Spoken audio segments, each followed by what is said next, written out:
Hello everyone, welcome back to my channel. Today we're going to talk about IaC, or infrastructure as code, and here we will learn Terraform, which is very important. It's an infrastructure as a code tool used to provisioning that allow the user to define both cloud and on-premise resources in a human configurationable file that can be versioned, reused, distributed across teams. This is like basically Terraform. So I want us to do this lab. We're going to do it from scratch. So we're going to do this lab. Okay, we will understand Terraform and how it's used in real world, and also CloudFormation, which is also used it's AWS service. So let's start with the introduction. Here we have explored the fundamentals of infrastructure as a code, its crucial role in modern cloud computing. We'll focus on use cases using AWS and Terraform. These are the common use cases. We use AWS CloudFormation and Terraform. Okay, that enables creation and management of cloud resources, scalable, efficient, secure manner. So I want to onward concepts, tools, characteristics defined in reference.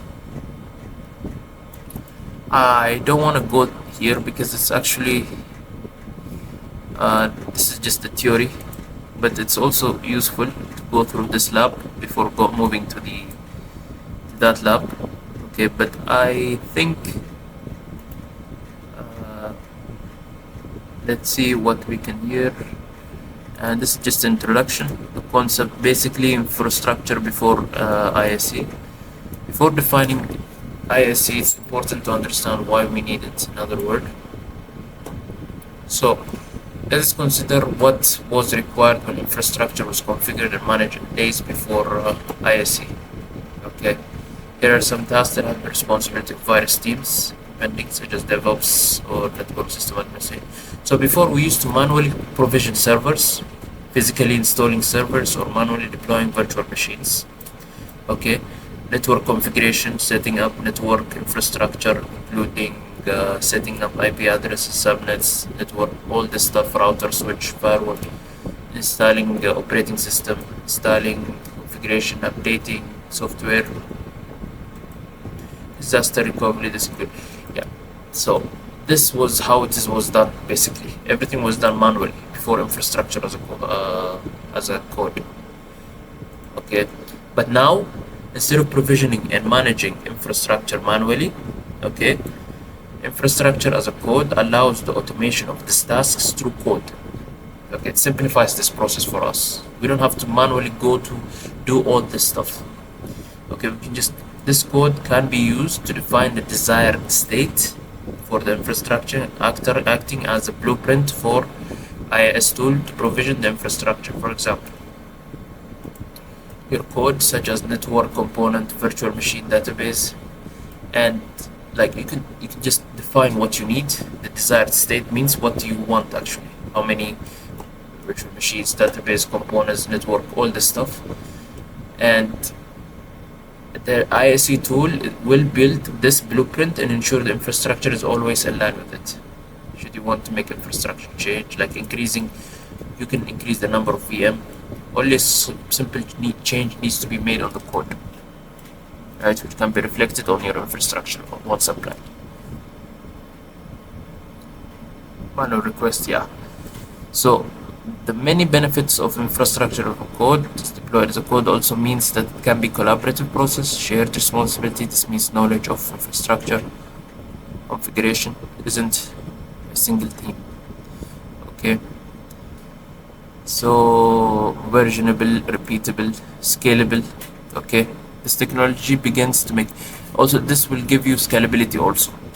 Like you can specify the desired state, like how many VMs you need, for example, and how much, if you want to scale, like how much maximum and minimum numbers, like in case you want to scale up or down based on the demand, resource. All this stuff can be configured, versionable, version control system. You can use self-documenting, can be tracked, repeatable, and in practice is powerful infrastructure. Yeah. So IaC, the tools part one, we have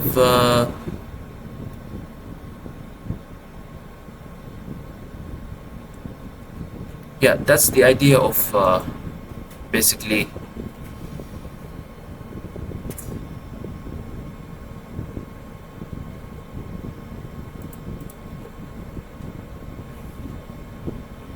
okay. So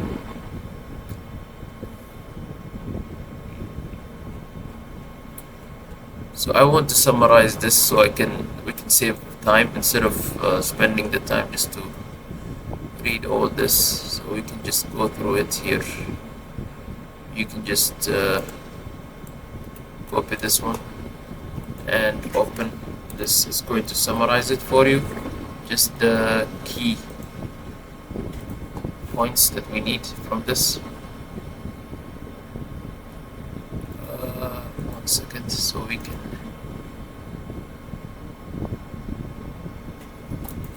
summarize.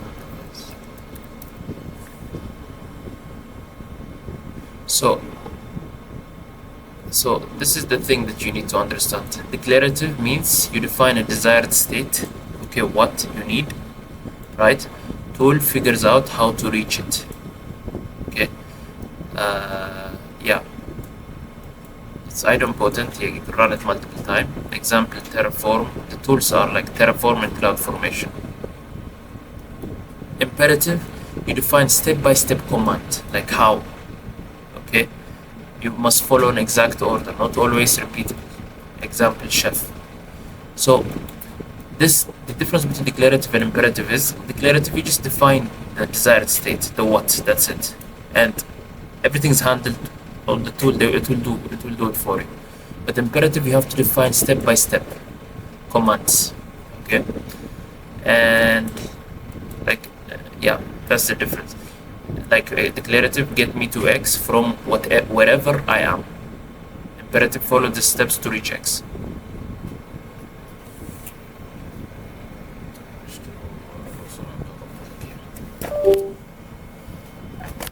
Requires software agent-based, requires software agents on each server. This is agent-based and agentless. The difference is 1 second. Okay, let's continue. I'm going to go here, and we were actually here, right? So the difference between agent-based and agentless is that agent-based requires software agent on each server, more control and detail or monitoring, more maintenance and security consideration. Example, Puppet like Chef, right? Agentless is no agent needed, uses SSH or API, easier setup, faster deployment, less control than agent-based. Example, Terraform. Declarative, easier and safer for long-term infrastructure. Imperative, more control, more manual. Powerful but heavier, simple, and flexible. So this is what we need to understand here. And when we talk about immutable provisioning, this part, I think we should also use GBT to help summarize this for us, because actually our main goal is to understand it. Yeah, mutable, you update the same server in place changes, faster, fewer resource, best partial updates in consistent systems.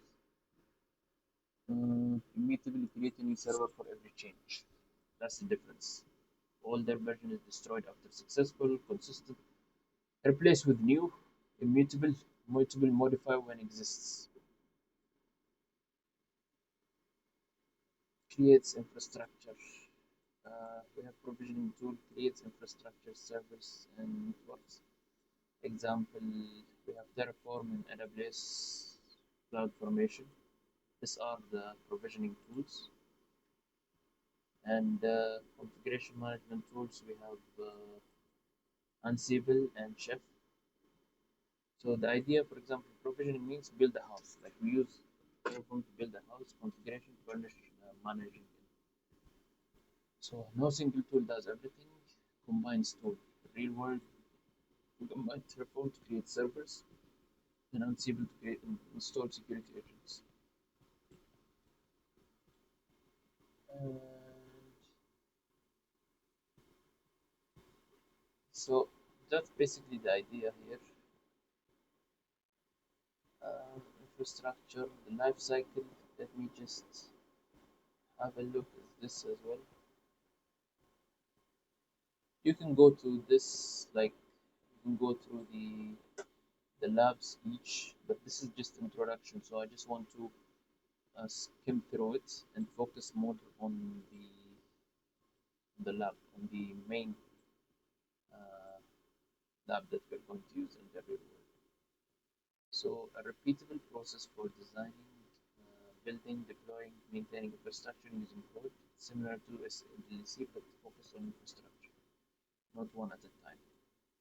It's continuous and evolving, continual process, always running, best practice. This happen all the time, like to track change, get enables rollback, collaboration,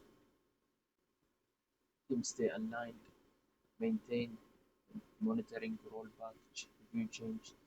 Repeatable, this happens when creating or updating infrastructure. You can design, plan architecture with security in mind, define IT infrastructure as a code, test, provision, install, and configure. Once it actually works, design, define, test. So virtualization here. Sure. The, the Mr.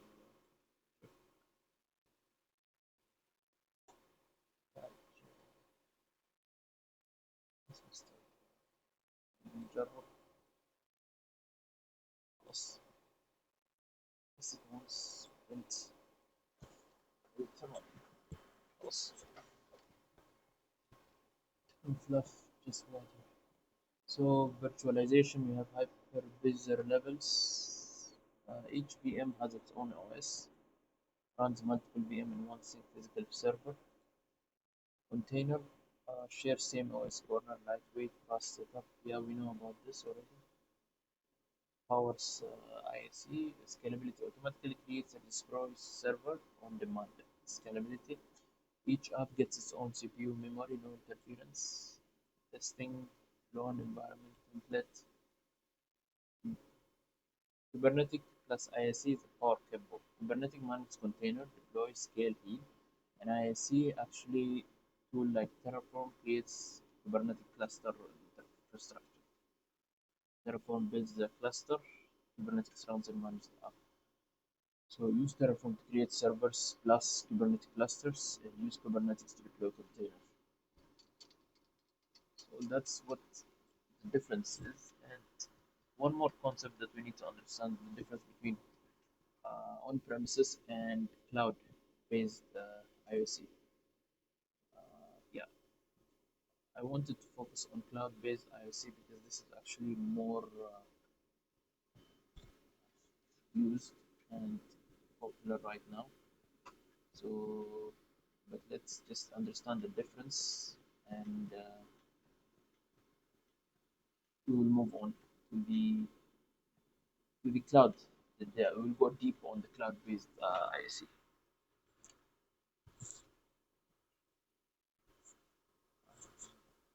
So, on-prem ISC, we manage the physical infrastructure basically.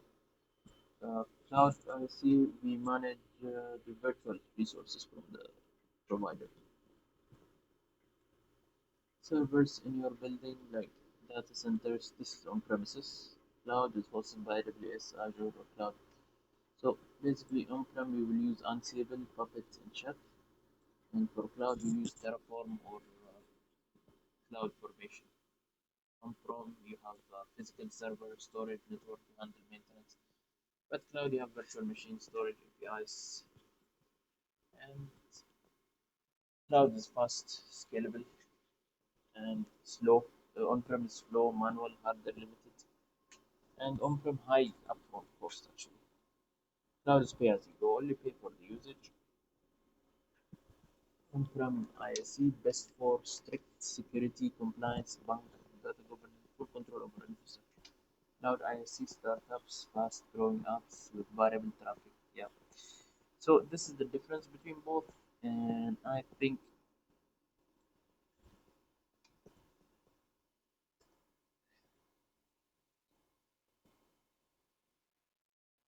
so we have, this is the main difference between both, and yeah. So right now, I think we should go back to our lab, which is cloud-based IaC. We'll focus on this because this is actually more used right now. Okay, so I'm going to start here, and this is done. So Terraform 101. Terraform is an infrastructure as a code tool. Okay. Uh, the mine, the name suggests responsible for core functionalities, and yeah, config file user defines the desired state of their infrastructure in this config files. In other words, what resources make up the desired infrastructure. State a state file that keeps track of the current state of the provisioned infrastructure. Core component checks the state file against the desired file defined in the config, and if there are resources that are defined but not provisioned, or the other way around, makes a plan of how to take the infrastructure from its current state to desired. State file is called Terraform TF state and stored in the same directory with Terraform runs. Okay, so what we need to understand, we have states like state files, configuration files. Okay, and usually it's going to be .tf. Okay, the file extension, and they're going to be inside the Terraform file where Terraform is going to run usually, or you can put it on a different folder. It doesn't really matter.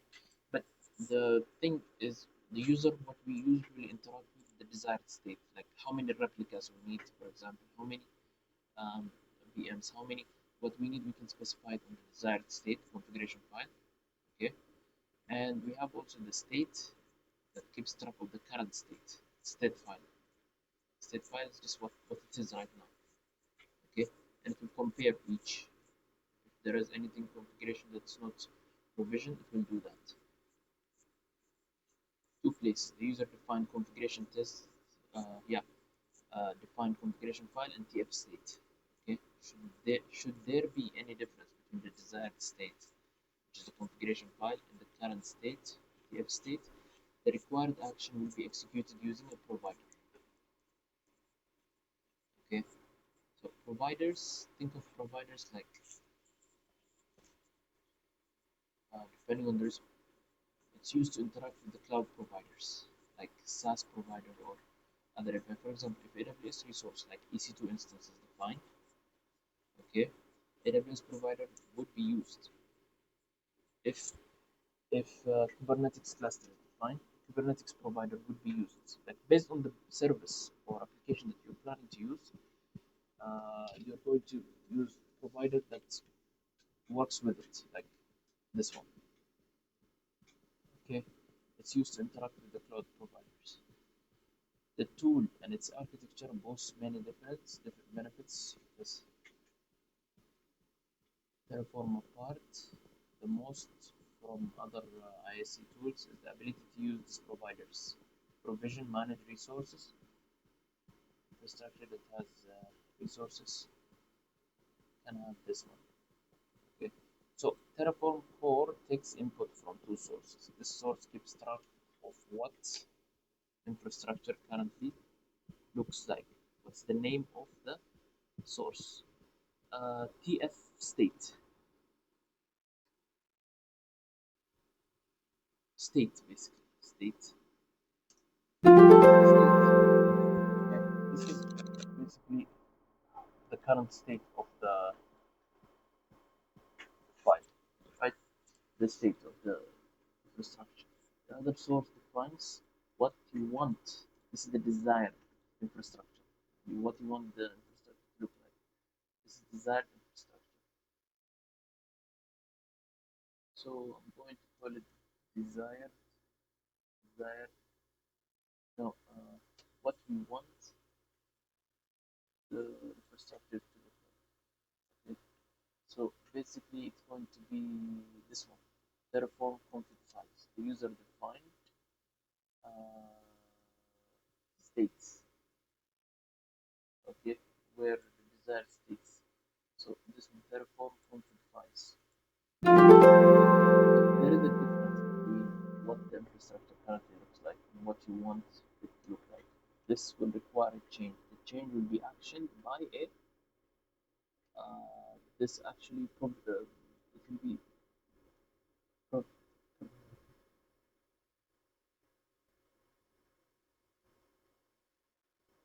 provider, right? There is a difference between the infrastructure currently looks like and what you want it to look like to require a change. Change will be actioned by the provider.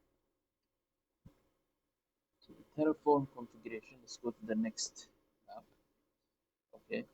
And when we talk about configuration in Terraform, okay, now that we know what Terraform is, how it works, let's take a look at how we would define the desired state using Terraform config. Terraform config files are written in declarative language. We call it HCL, HashiCorp Configuration Language, okay, which is discussed and easy to understand, human readable. The primary purpose of this language is to declare resource. This resource represents infrastructure objects. Define definition of this resource make up the desired infrastructure state.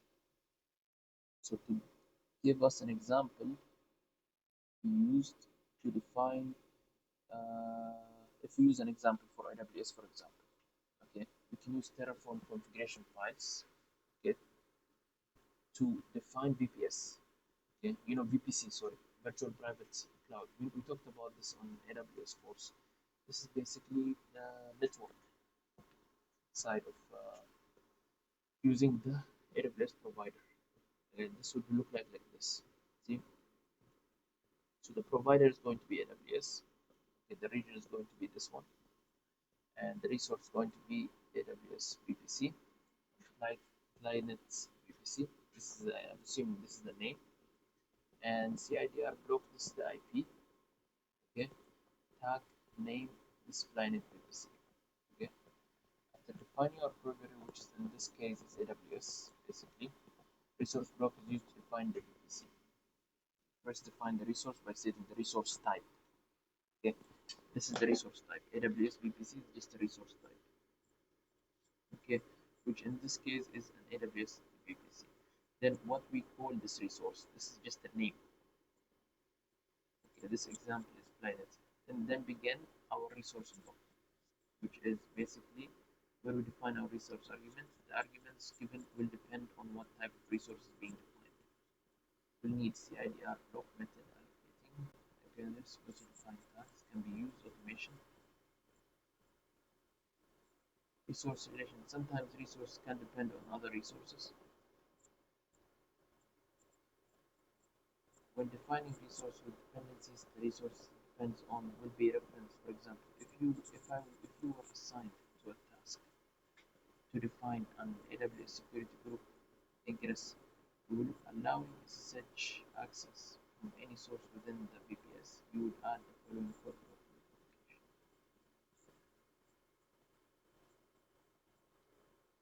What does the code do? Here you can see we have resource block that defines AWS security. Okay. Helps secure AWS environments by controlling how traffic is allowed into EC2 machines, which allows SSH access from any source. Okay, this is another example. Okay, we know that when we mentioned here the first one from our previous example, we know what this is. This is just a resource type, right? This is security group. Basically, we're creating security group. Again, we've talked about security groups used to set like a firewall for AWS. You can set open outbound or inbound ports, like enable protocols and disable them. That's the purpose of security groups. Okay. This is just a name example security group. The name is example security group. Description is just a description. VPC ID references to the VPS created above. Okay, look at this.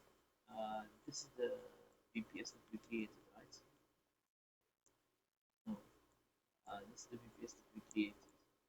So we're just referencing the ID to this VPS basically. Okay, like AWS dash VPS dot linet dash VPS, the name here, and dot ID. We're just referring to this VPS. That's it. Ingress rule allowing SSH inbound rule means inbound rule within VPS. Since we are allowing SSH traffic from port and to port set to, we can put from port 22 to port 22. Protocol is TCP and CIDR block is this one. So this is the purpose of this. We're going to add this below this actually. Okay, on the same configuration file as this one because we need so now we create the VPS, okay, and then we also created VPC, sorry, and then we also create a security group. So this is basically, it means same like this one, okay. That's what we are saying. We are saying to do this, but we are not going to do it manually, right? So basically, I'll show you what it does. Okay. In practice, okay. If you are not using Terraform, usually what you will do to do this setup, you're going to go to VPS here, right? You have to go to VPC, sorry, VPC, and you have to go to VPC here, right? And then we have to go ahead and create a new VPC here, and you will create the name here, the IP, which is here, and then you will create the VPC.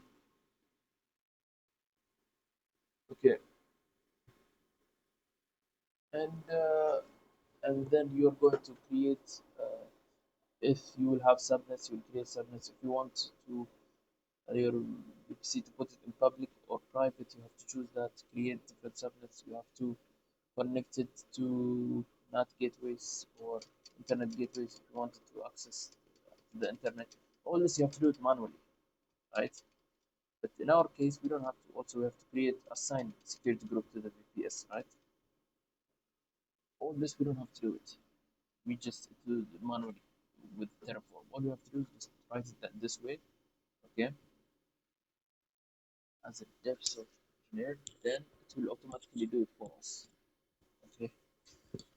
Infrastructure modularization as DevSecOps engineers, you will likely work with large, complex infrastructure. Another benefit of Terraform is that it allows for modularization of the infrastructure. That is, for infrastructure to be broken down, define modular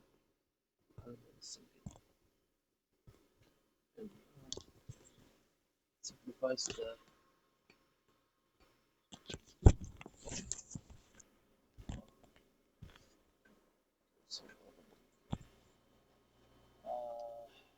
that is for infrastructure to be broken down, defined as modular component rather than a single place.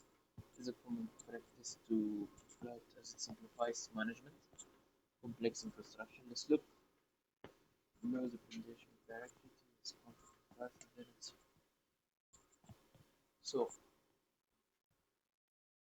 even above, if we were to define a VPC using this structure, it would be configured like this.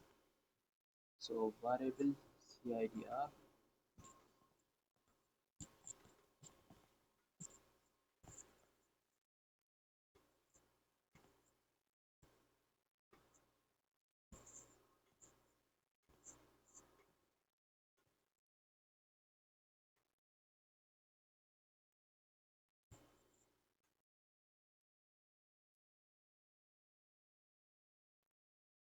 yeah.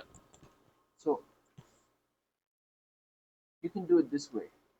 Like you can define put a config like modular. You can, modular. This is just to structure your files properly instead of putting everything in one.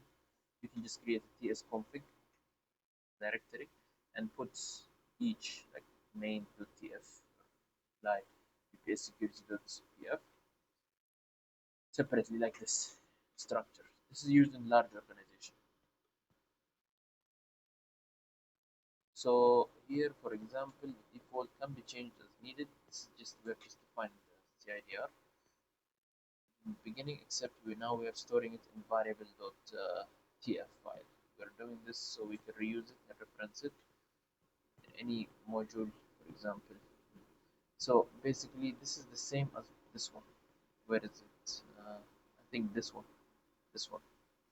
Okay, the difference is we are basically storing it to variable file, right? On a different variable file. Going to reuse it to reference it. And now we can just reference like CIDR var equal to var dot VPS. Variable can be referenced using var dot followed by the variable name. So this is basically we are accessing the variable.tf file here. Okay. Dot.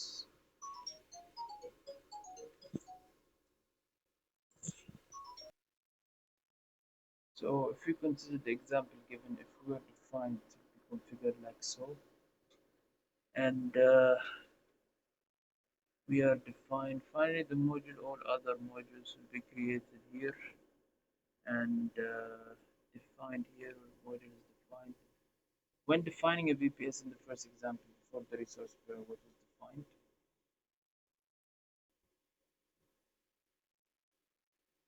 And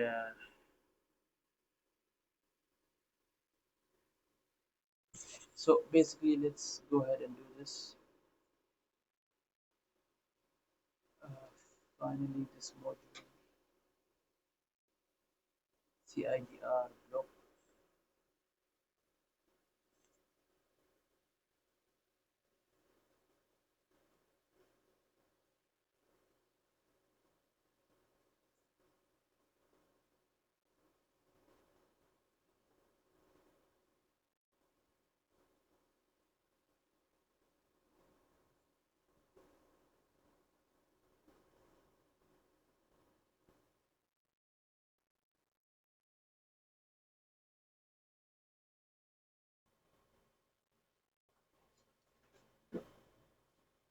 Configuration in Terraform.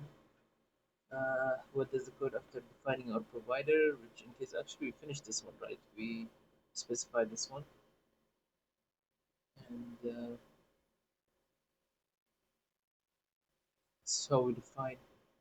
Then we have resource relationship. This is where we define the security group. We said to allow the, and then this is modularization. Like if you want to use to modularize it, to use it simply, module all other module TF files would be collected and references in the main file like this. The level of organization would be extremely helpful. Okay, when defining VPC in the first example before the resource block, what was defined?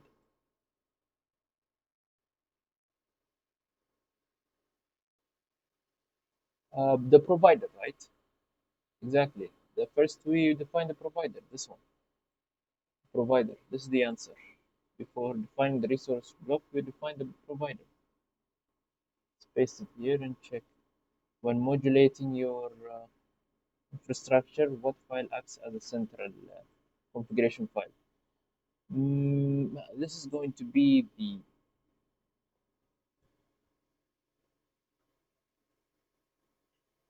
this to TF. It's going to be the. It's not going to be the module. There is no such thing. I think the central file is going to be. There's a file here.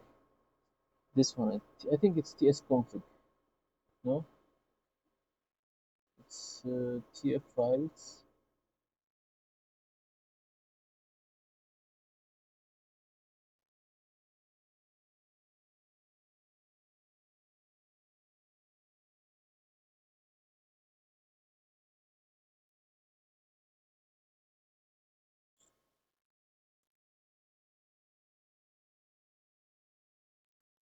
So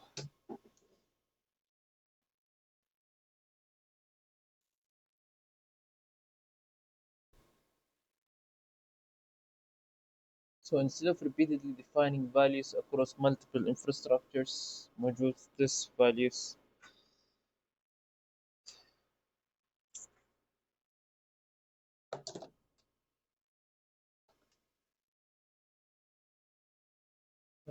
across multiple infrastructure modules, these values can be collected in one file and referenced. What's the name of this file?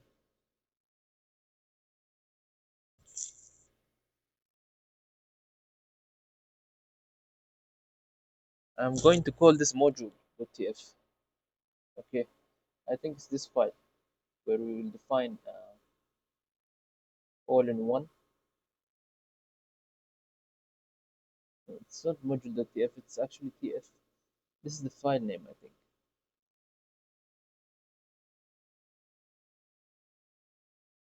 Oh,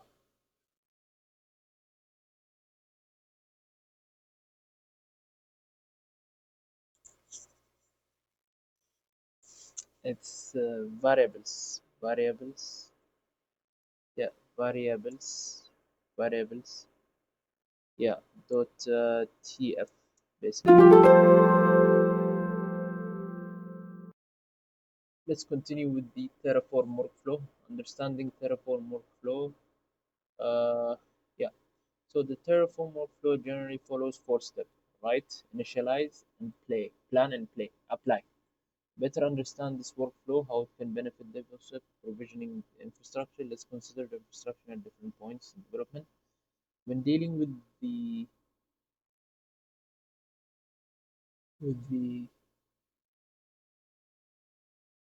infrastructure provisioning, you tend to have different problems at different stage. To illustrate, day one, the infrastructure doesn't exist yet, needs to be provisioned from scratch. Day two exists, but some changes need to be made.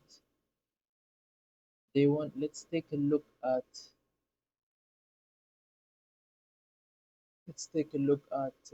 what the Terraform workflow would look like on day one of infrastructure positioning. You have to empty environment with no infrastructure setup. It needs to define and provision this infrastructure. Right, in this part of the workflow, you would define the desired state. Okay, here the first define the desired state of your infrastructure in Terraform configuration file. And as discussed the previous task, these configuration files are used to define the desired component, and this component can reference each other if they have a relation. Initialize. The next part of the workflow is to initialize. The init command prepares your workspace, the working directory where your Terraform configuration files are, so Terraform can apply those changes. This preparation includes things like downloading dependencies. For example, if your configuration file defines AWS as a provider, initialization, Terraform will download AWS provider plugin. The following Terraform initialize.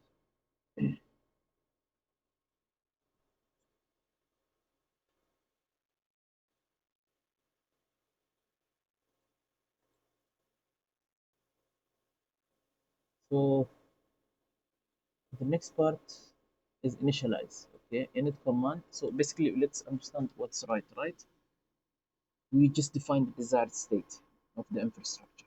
Okay, in the Terraform configuration file. That's the first step, right?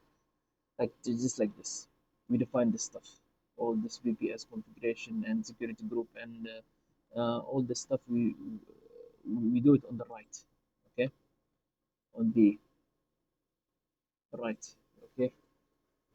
Previous task, yeah. This configuration file are used to define the desired component, yeah. Reference each other if they have a relationship. Well, initialize. Uh, the next step is initialize. After write, we have initialize. The init command prepares your workspace, the working directory where your Terraform configuration files are. Remember this point. You're going to run this command terraform init to initialize on the folder where you are putting all your Terraform configuration files. Okay, so Terraform can apply your changes. Okay, this preparation includes things like downloading dependencies. For example, if your configuration file defines AWS as a provider, during your initialization, Terraform will download AWS provider plugins. This is done using the following command. this is where we initialize. First step is in Terraform init. This is the important command that we're going to do it visit on daily basis. Okay, the Terraform initialize. Okay, and after we initialize, the next step, your worship, you should now plan your changes. The planning stage considers what infrastructure is present currently. With it being day one, there will be no infrastructure present, right? Because this is the first time we're doing this. And it's going to compare what's there with the desired state and prepares a plans of action, which, if applied, will make the infrastructure match the desired state. Okay, it produces this execution plan. It will tell users what component will be added, store it in this process. This is done using the following command, Terraform plan. Okay, so this command is also important. After initialize, we have to run plan. Okay, after running plan, the last command that we need to run, so our changes will be reflected, is apply actions, the steps, details in the plan. Okay, required to take the infrastructure from the current state to the desired state. Terraform works out which order this infrastructure resource should be created. From the previous task, we defined two resources, right? We defined the VPC and security group, right? We defined it in the configuration file in the previous state. So since security group references VPS is therefore dependent on it, yes, Terraform would create a VPS first, of course. This is done using the following command. The last command you will run is this one.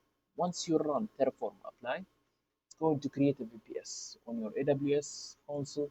It's going to add the security group there. You don't have to do anything. Okay. So this the order. Just remember the order. First you write the configuration files, then you initialize, Terraform init, then you plan, then you apply. That's it. Okay. So the second day, day two means any day after the infrastructure have been provisioned. Okay. What will the workflow look like when we want to make change to the existing infrastructure? Say, for instance, you want to add component to your infrastructure. Okay, this is the second day. Now we have already applied and deployed our VPS and infrastructure. All of it is done from our side, right? Using Terraform. Second day, we want to make some changes. Okay, we're just going to initialize. Okay, it should be the first command we run. Then run after making changes to the infrastructure configuration. Okay, so once we will go to the configuration files, which will be like here, basically. One second, .tf. One second, I'll show you a sample here. Yeah, I already have created this one, tested it on my own. So, for example, this one, okay, this is a Terraform file. Terraform file is going to be tf file, .tf extension. Okay, this Terraform configuration file, you click it, you see we have here resource. Okay, and we have here this is the provider. Okay, here I'm using the provider on a separate file, but you don't have to. You can put it in one also. It doesn't really make a difference. So I mentioned here AWS US East 1, the region, and then this is the VPS. For the VPS, of course, we have here Terraform resource AWS VPS, and this is the type, and this is the name, and this is the IP and everything. Here we have internet gateway, subnets. See, defining public subnet here. This public subnet to routing table also we have, and more. And same things. EC2 instances also. If you want to create EC2 instances, also you can do it using this one. Okay. Let me show you an example of what I did it on the lab. Basically, if you go to AWS here, AWS, here I will show you what I did on my own on the lab. Okay, if you go here now, let's say AWS console here, you can see, like, for now, if you go to let's go to EC2 instance, for example. Okay, I'm going to go to my instances here. This instance, you see these workers that I created. Both these workers were created. I didn't create it manually. Actually, it was created using the Terraform. I was testing Terraform, so it was created using Terraform. And yeah, so that's the thing. And let's say now I want to do it. No, but like uh, I will just go to EC2. I want to modify something. I want let's say I want to change something like maybe on the Docker or something. So here we have T3 micro, right? This one, and the name is Docker. Okay, this one. This is for this one. For here, I think T3 micro Docker. I think this one actually. The name is mentioned Docker, but I don't know why it's mentioned Docker, not Docker. But anyway, security group ID and public IP. No, it's actually the tag. They mentioned tag here, Docker server, right? So let's say I don't want this one. I want to change something. Like for example, here I want to do something like to make any changes here. Okay, it's like this is the Docker, but I don't want to do that. I want to play with the not the VPS. We created workers also. I want to create the workers. This is for the Docker server. And here, workers, we have created actually two clusters here. Okay. The desired size, I'm going to say it's 4, 5, or whatever. And the maximum size, I want it to be, uh, let's make it 6 or whatever.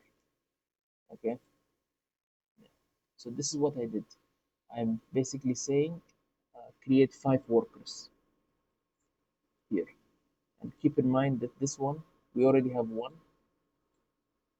2 workers because these are actually the default, the the desired size I mentioned here. Okay, it's using Amazon Linux. Here the desired size was 3 before. Now I make it 5. I want more. Okay, it's not enough. 5 is not enough. So I'll just do like this, and I'll close this one. I'm just going to open here. I'm going to open CMD here, and all I have to do is since I changed already, I'm going to run Terraform, and I have to be on the path, on the same path here, right? But before this, I think let's first go ahead and try it. Mm, Terraform init, right? This is the command.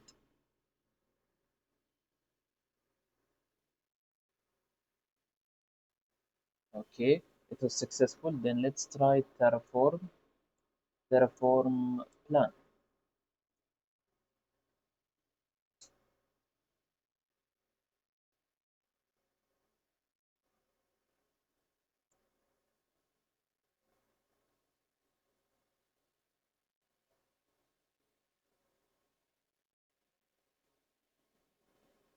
EKS mode group workers max size 3 to 6.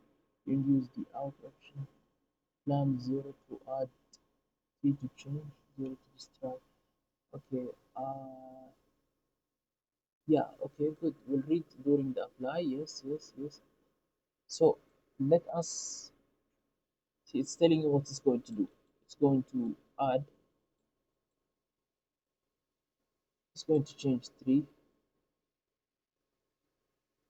You can't guarantee. Okay, let's just run Terraform. Okay, apply and see what happens. If everything was successful, I'm supposed to get 3 more to this. Now I have only 2, right? 2 workers, 2 worker instances. Now I should have 2 more. Here it's going to tell me to approve. I'm going to say yes. Updating EKS cluster operation, modifying ID.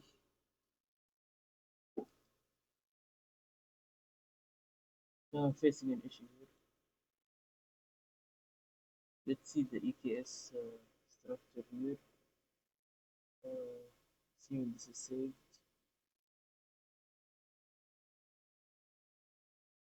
The VPS demo cluster. Everything seems to be okay.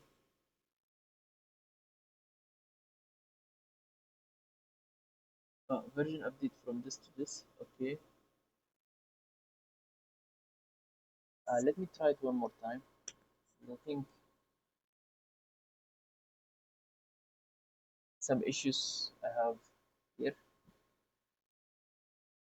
Let me just go ahead. Okay. So actually, it's created. It's working now. Okay. This was why it didn't work because I was using a different version of EKS version. This one was 129. Now I changed it to 130, the version. So then it worked for me. Okay. Right now, just give it some time. It's going to create additional workers. Okay. If you refresh here, one, two. Now it's created. But give it no one, two, three, four. We have four. Actually, now I think you check here only if you filter just by the names. You have four now. One, two, three, four.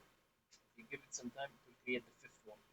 So that is the point that I'm trying to make. This is the purpose of Terraform. Okay, I was able to create the VPS, the security group, and the EC2 instance, the key EKS, the group, everything without touching the AWS console, without going to VPC here like this, uh, without going to VPC. Now, if you see in the VPC, this is the one actually. If you go this one, VPC, and without going to VPC, this is the one. See, if you go to the tag, I think we've changed the VPC main here. It's main. The name is actually main dash VPC. This one, you see, the same. I didn't create this VPC manually. I used Terraform. I was using the code. Everything, the subnet, the public IP, the internet gateway, everything was created with three good commands. Okay, this is the purpose of Terraform. This is why Terraform is very useful. And now that we've seen this, we just need to understand like, how it is used, what's the purpose, what's providers, how what it means, being able to read this. This is the resource type. This is the name and the tag. All of this, and yeah, basically that's the whole point of this. And next, we need to continue our lab so we can finish. And now I think in day two, okay, so I just created my own lab. Okay, so I was able to create, modify the configuration file and run in it and apply. And plan is not required. Okay, yeah, Terraform plan is not required when you want to make changes, but it's best practice, especially in already existing infrastructure. The execution plan generated by the plan command will show you exactly what's being removed or added in the infrastructure. If you noticed before when we did Terraform plan, it told us what was added, what was changed, and stuff, right? This can catch any misconfiguration before they applied, exist in case of component match the desired state, so no change needs to be made. Additional components has not been created yet. So apply again, perform provision the infrastructure changes defined using the execution plan made during the plan phase. Note if you skip the planning phase, Terraform will automatically create an execution plan. If you add and will ask you to approve. The state file will then be updated to reflect the current change now match the desired state as an additional component. Day end denotes a day in the future when the infrastructure is no longer needed. Maybe it was test environment or application it supports to be shelved now that this infrastructure is no longer needed or it's destroyed. Running Okay, now this is actually, let's say someday we want to destroy the Terraform. Okay, command will take care of it. Function destroy command is quite similar to apply command in that it checks the plan to destroy the plan with Terraform makes on running this command. Compares it to what infrastructure can exist, and instead of provisioning, deprovisioning resource chain tears down all resources. Now this is very interesting. Outline outlined to take your infrastructure from desired state to the actual state. Steps outlined to take your infrastructure from desired state to the actual state. This is for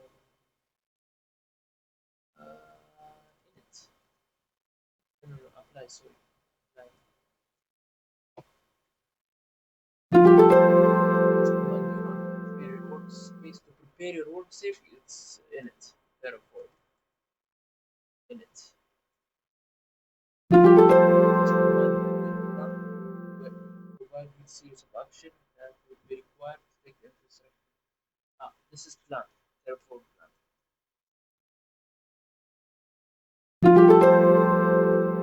Now that we know this, I want to run this command to show you what it looks like. Terraform destroy. First, let's go ahead and try to see our AWS here. Okay, go to instances.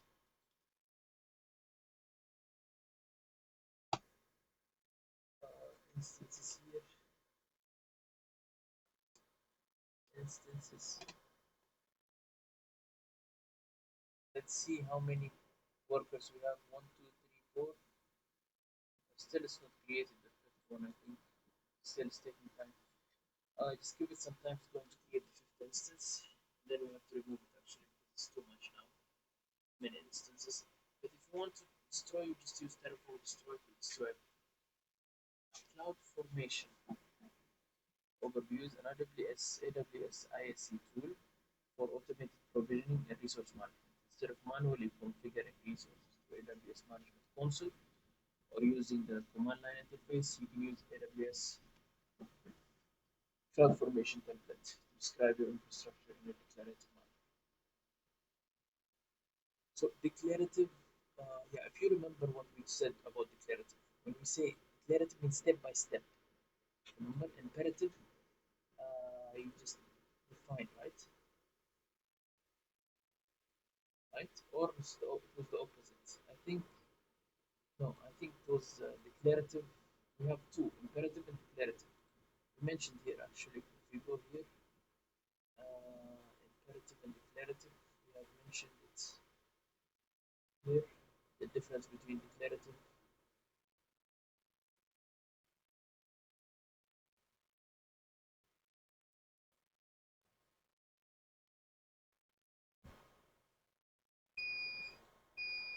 Yeah, no, declarative, you define the desired state, okay, the what, okay, the same like Terraform and CloudFormation. Imperative is step by step, okay?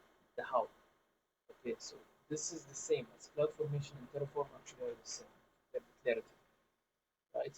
So CloudFormation express the desired state, just like what I did here, here, if you remember, with Terraform, all I did is just play with the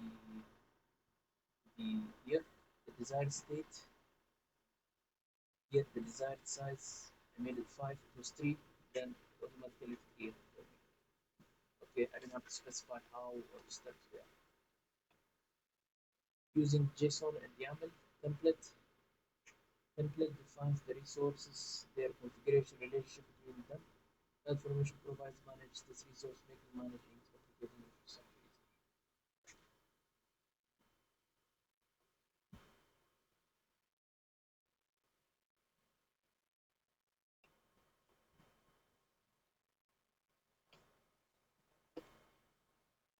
Template and stack. CloudFormation template is this text file that serves as a blueprint for your infrastructure. It contains section to describe various AWS resources like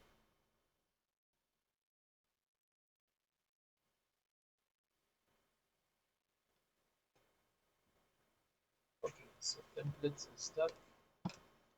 CloudFormation template is a text file that serves as a blueprint for your infrastructure.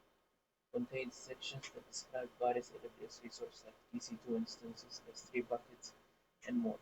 When you use templates to create resources, it forms CloudFormation stacks are the fundamental units of CloudFormation to present connections. So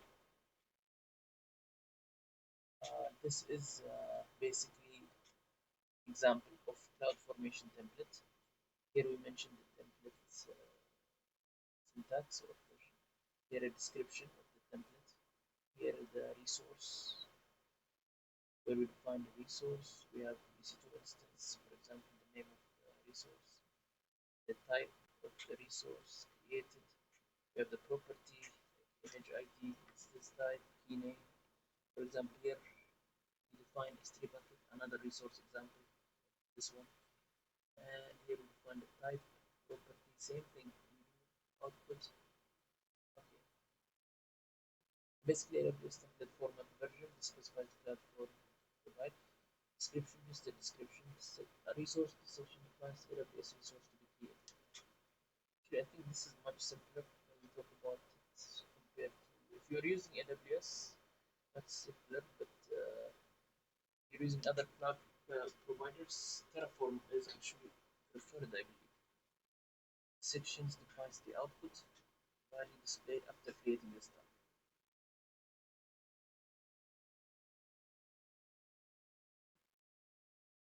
Similar to Terraform, CloudFormation allows workflow provision and management. To better understand workflow, we need to understand the inner working of CloudFormation.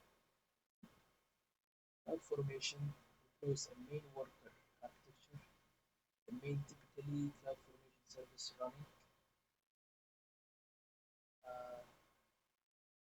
AWS interrupts, interprets, calls CloudFormation interface, manages overall stack creation, host this project. So here we have a user defines, creates and uses the existing template, save locally. Template submission, user submits CloudFormation templates written in the template specifies the desired database resource and their configuration. This can be stored in S3 bucket, for example. Edit the submitted template to ensure the syntax is correct. Processing by the main node. The main node processes the template, creating a set of instructions for resource provision. Resource should be created based on clients. The main node communicates with the worker node. Worker node carry out the actual provisioning the resource data. The resources are created and updated specified.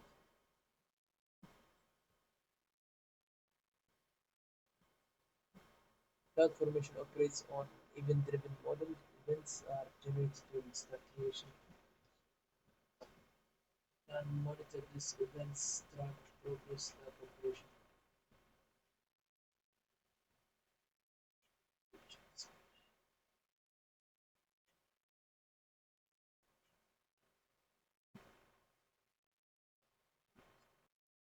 Okay, let's finalize. Now we are almost there. Let's see the CloudFormation architecture.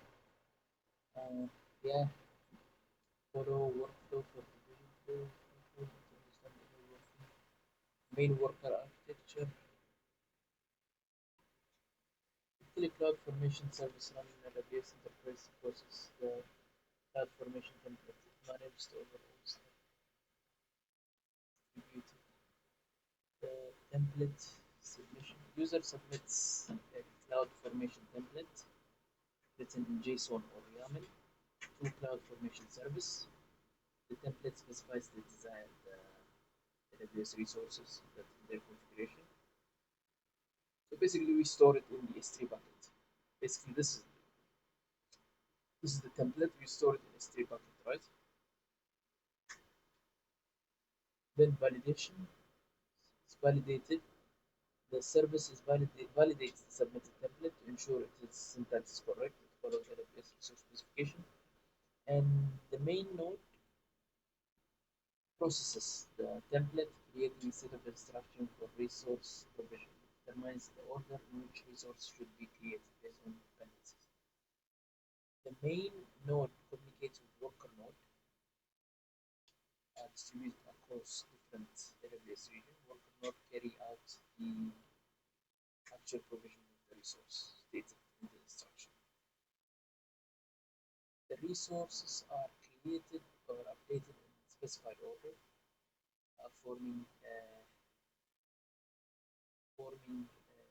stack. The stack represents a complete set of provisioned resources.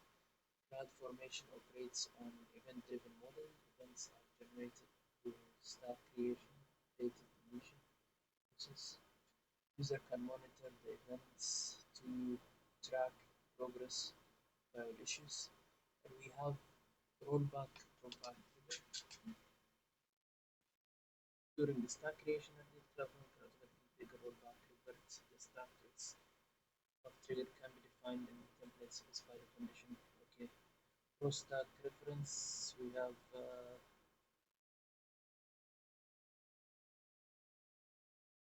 class support pro stack allowing resource from one stack to refer to resource to another. Complex dependencies. During stack creation, I'm assuming the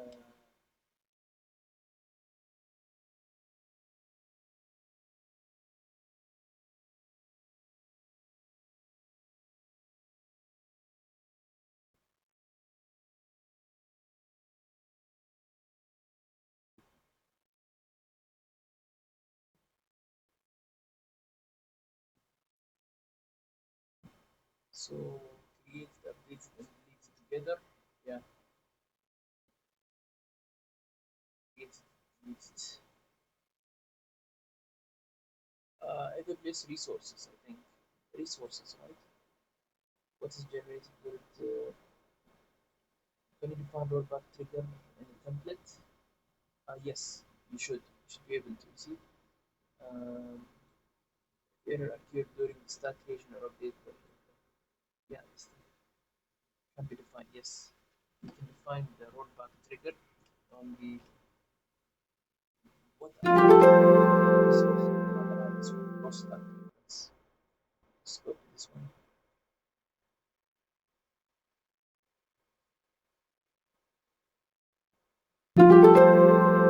CloudFormation configuration and use cases. We have okay. So the configuration and concepts uh, of template structure. CloudFormation template consists of key sections. We've talked about this already. Uh, it's the template version and the description of the template, parameters. You can put custom parameters here. Resources. This is important where you define the resources that you want to be created or managed. Output queried process that is created. Queries. So I'm assuming here this question basically its outputs was generated during the stack creation, maybe outputs not familiar, during stack creation.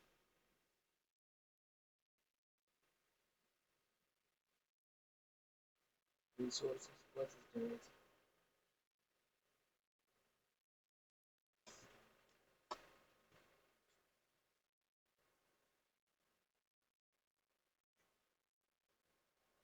So CloudFormation and template support intrinsic, which helps you perform operations. Example of intrinsic function.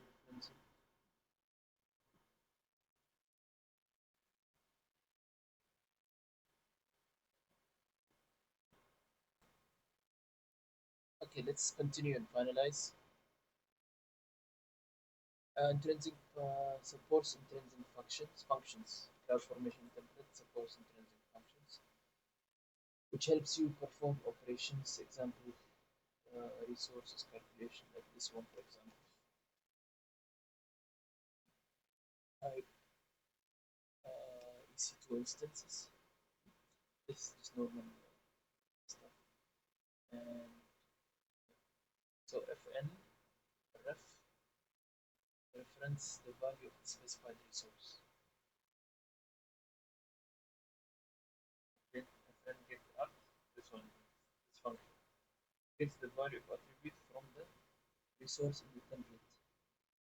So we need the public DNS side.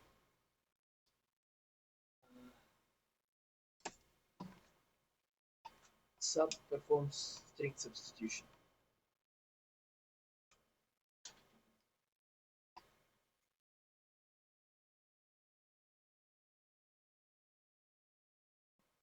So,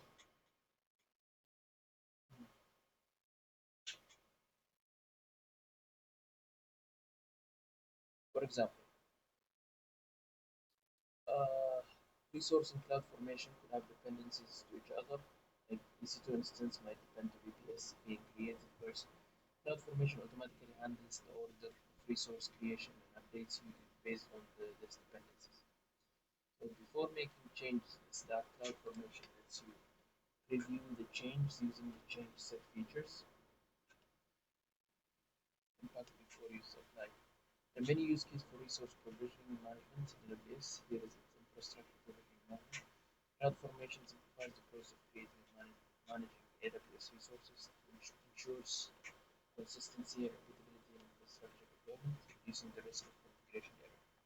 So, CloudFormation is commonly used to manage entire life cycles of applications. This includes provisioning, deploying, and so on. Multi-environment deployment. Same infrastructure with multiple environments is often necessary. CloudFormation allows you to use the same template with different parameters for each environment. Yeah. Resource scaling. As your application or workload grows, CloudFormation enables you to quickly scale infrastructure by modifying templates or using auto-scaling capability. The robust scale way to manage AWS through code, benefit terms, automation, and collaboration.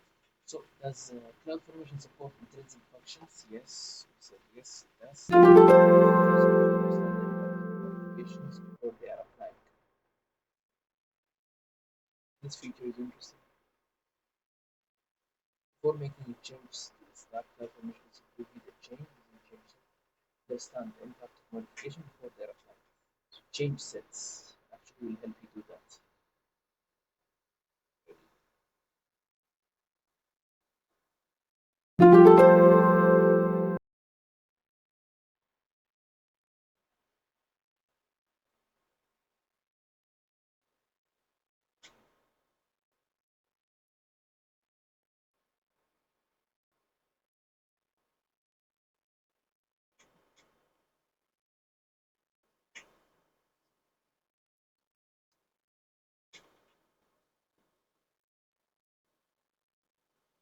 Vendor lock-ins, AWS CloudFormation is tightly integrated with AWS services. Okay, now we are going to talk about the difference between CloudFormation and Terraform. Okay. CloudFormation has vendor lock-in, and AWS CloudFormation is tightly integrated with AWS services, making it a natural choice for AWS-centric environment. Okay, native integration seamlessly integrates with other AWS services, provide direct resource references, unified management. Service coverage provides comprehensive coverage of AWS services, including support for new service shortly after release. Here for those familiar with AWS resources, uh, yeah, AWS services. Yeah, actually, yeah. So the difference is that Terraform is actually more popular and cloud agnostic. That means it supports multiple cloud providers, including AWS, Azure, Cloud, Google Cloud, and this makes a versatile choice for hybrid and multi-cloud deployment. This has a large active community, and module allow you to input for reusable and shareable code. And Terraform use state file to track the current state infrastructure, provide clear view deployed resources. Language flexibility. Hash code configuration language used by Terraform is designed for more flexible than JSON and YAML. Okay. CloudFormation use JSON or YAML. Hashi and Terraform use HCL. The use case, if you have multi-cloud environment, then you should use Terraform, of course, without question, because as providers provide us cloud, making it easier to manage. Yeah, community modular providers. If then Terraform is vibrant, has a huge community. With CloudFormation, if you are focused on AWS, then you should use CloudFormation. As infrastructure for permanently AWS centric, team is deeply invested in AWS specific services, provides native reasons for managed users. Enhanced management. Managed service integration and version heavily utilizes AWS managed services such as Elastic Beanstalk or OpsWork. Integrates seamlessly with AWS services, offering simplified provisioning of the services. Yeah, so it's CloudFormation cloud agnostic 9. It's not. Terraform is covered. Which IaC tool has deep AWS integration, CloudFormation. Formation. Has accessible community-driven modules, Terraform.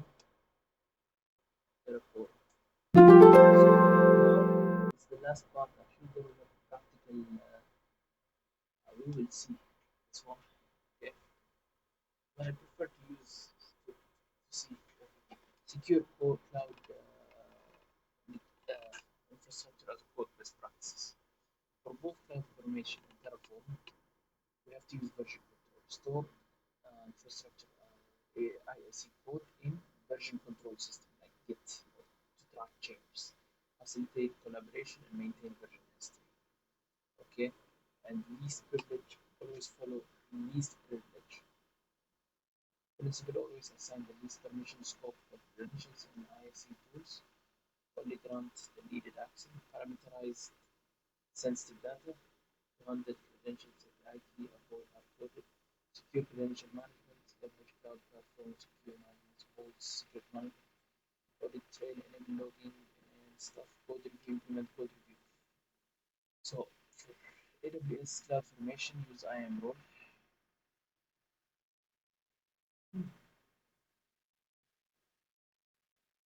Enable state file use remote backend store Terraform state, and yeah, you can use IAM roles for CloudFormation. Avoid using long-term access keys. Secure template storage. Store cloud formation templates in an encrypted S3 bucket to restrict access only authorized users. And stack policies. Implement stack policies to control updates to stack resources and enforce specific conditions during updates.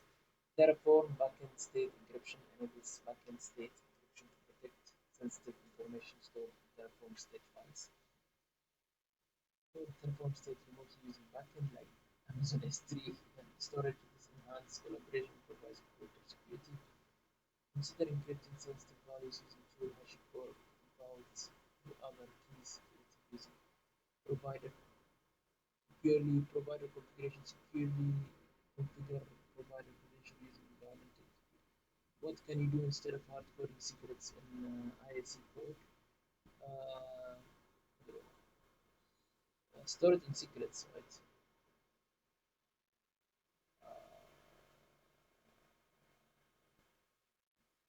I think we should use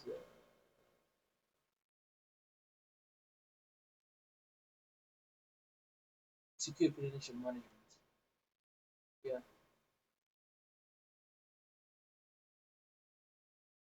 should do this. Wait, that's not the one actually. Uh, use secret. Okay, what collaborative process can catch security issue early? Um, Code reviews maybe. I think it's code reviews. Code reviews will do that for us.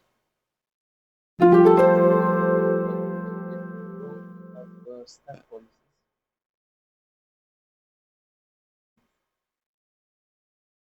So, yeah. So I think we have you understood most of the concepts here. I'm going to go to uh, files here. I have three actually. I'm going to extract it all. I'm just going to extract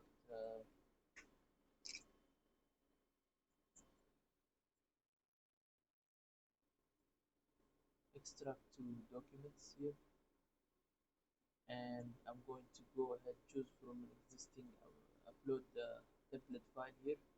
Choose a file from documents. I have so these files that these are templates basically created, and you can see them here. We have a way to create EC2 instance with security group for SSH access. We have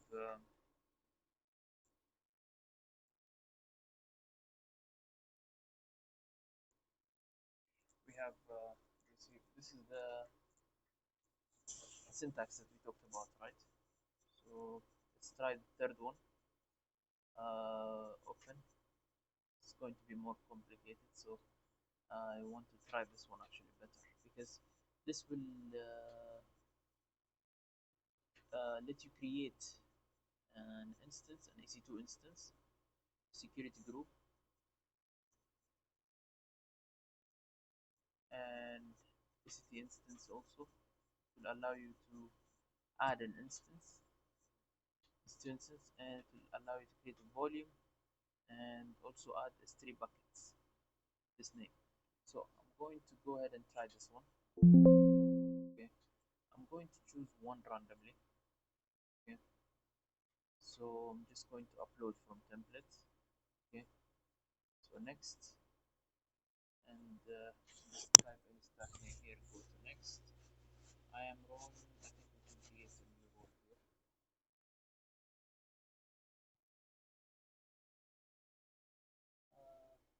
Let's create role.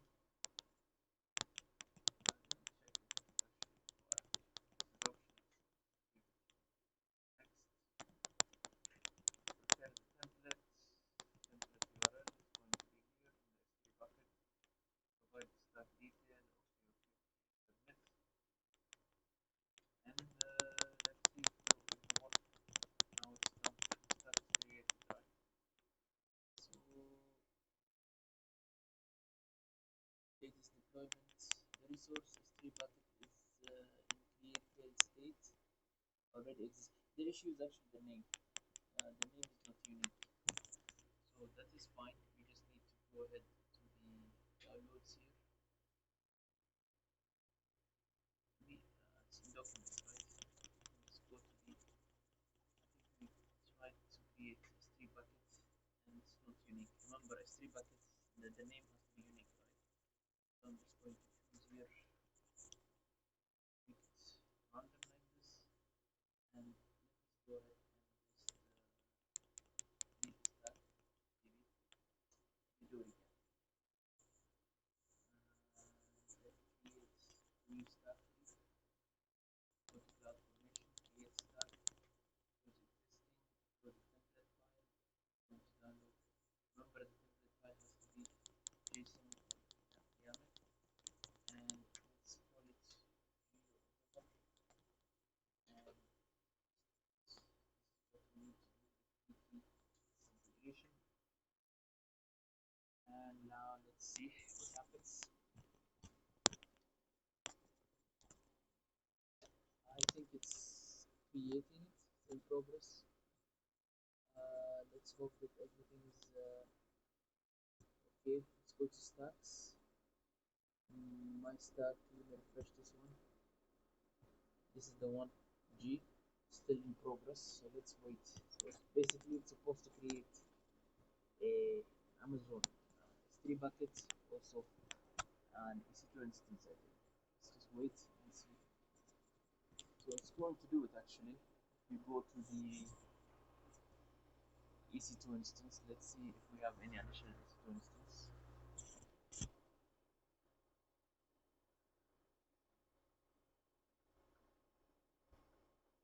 Okay, I think this is the one. It's initializing T2 micro. Still initializing, you see? we can actually check this one if you go to the file here in documents. You're going to be able to identify this one.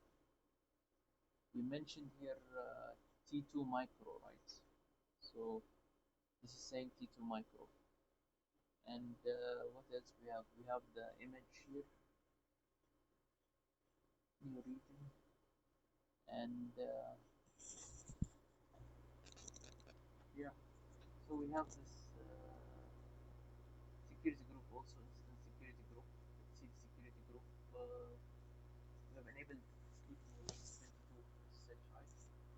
Let's check the security group here. Uh, yes, this is the one, T22. So this is just creating the EC2 instance. And if you go back, if you go to S3 bucket also, you will find the S3 bucket that's created. You'll find it by the name, my unique bucket name, and 4R. That's something. Where is it here? Yeah, my unique bucket name 4R54FW. So this is the S3 bucket that was created.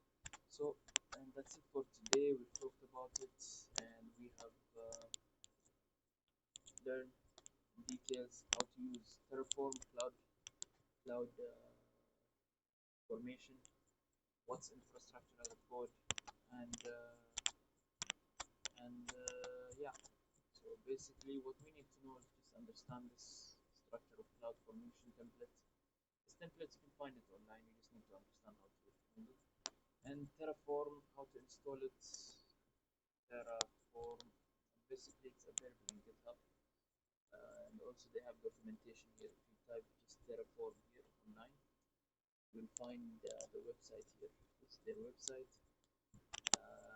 Terraform, the hashicorp.com. You have an option here to install Terraform. You can go, you can download if you're using Windows or Linux. You can see the instructions, detailed instructions. Then you can, like, if you use it with AWS, Docker or whatever, you can just follow the instructions to install it. Okay, thank you for watching and see you on